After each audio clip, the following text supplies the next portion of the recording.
Your credit score can make or break your financial future.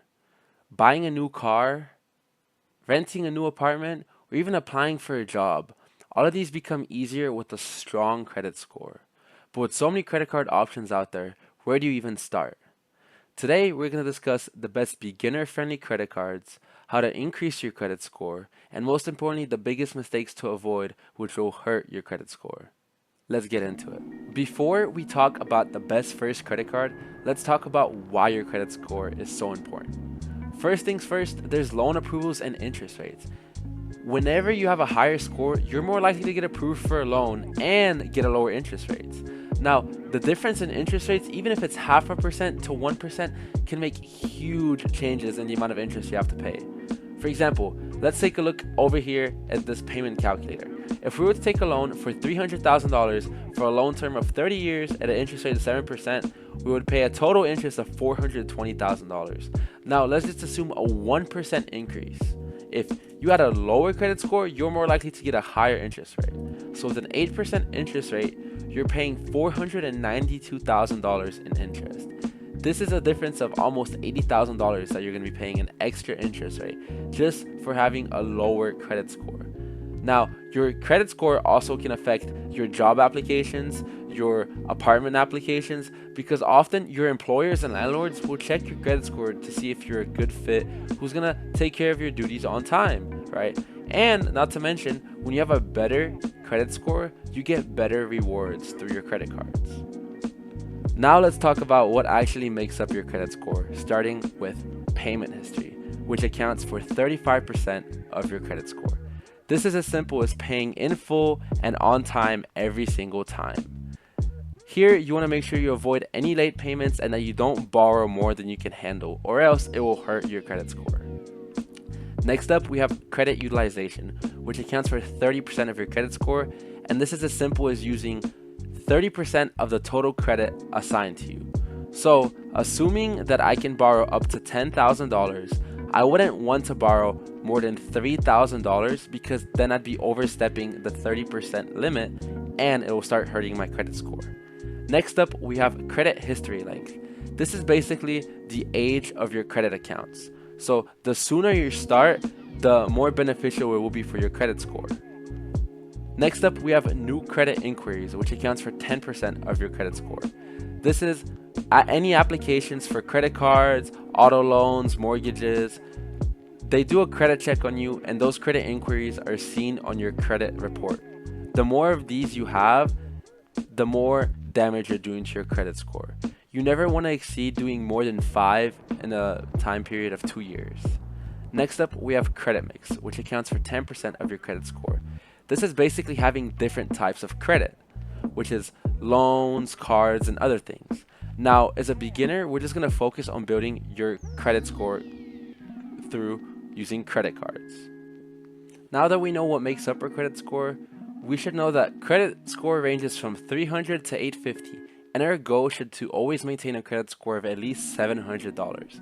The closer we get to 850, the better, because as mentioned before, the higher credit score you have, the better interest rates you'll get, the better rewards you'll get, and the better offers you will get. Alright, now that you understand how credit works, let's talk about the best credit cards to help you start building your credit score today.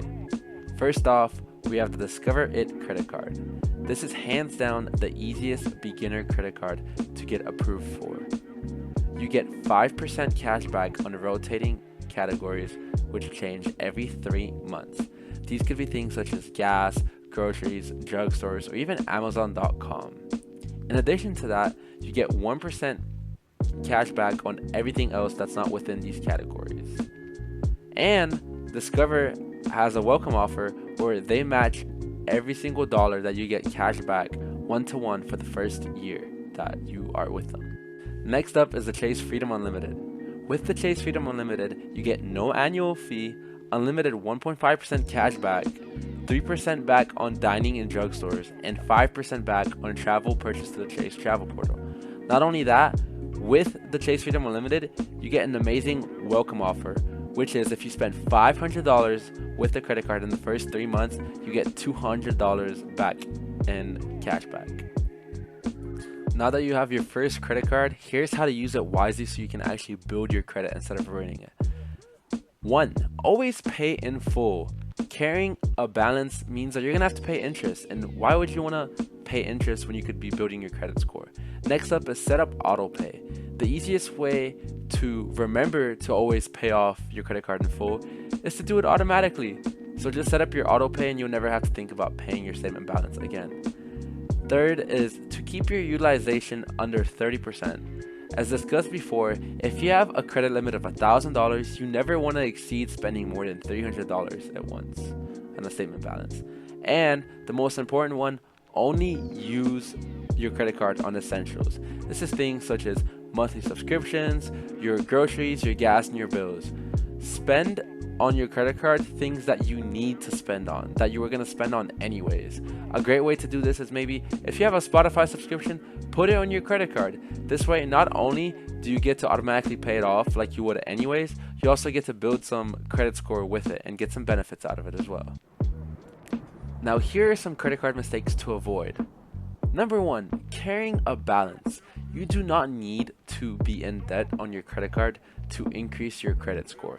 It actually looks way better on your credit score and represents it way better if you pay off everything and if you do not have any late payments or any interest that you owe. Second, do not apply for too many credit cards at once. Ideally, you want to apply for 1 to 2 credit cards a year maximum to make sure that you don't rack up too many credit inquiries on your credit report. Third, maxing out your credit card. You don't want to do this because 1, you're going to go over your credit utilization ratio of 30%. 2, there's no guarantee that you can pay off what you overspent on. And 3, some credit cards have an overcharge fee if you go past your limit that you have to pay. Getting your first credit card is a huge step towards financial independence, but using it wisely is what will actually cause your credit score to increase. Pay it in time and in full each time and watch your credit score climb. Now, let me know in the comments, what credit card are you thinking of getting? And if you found this video useful, make sure to like, comment, and subscribe. Thank you. Have a great day.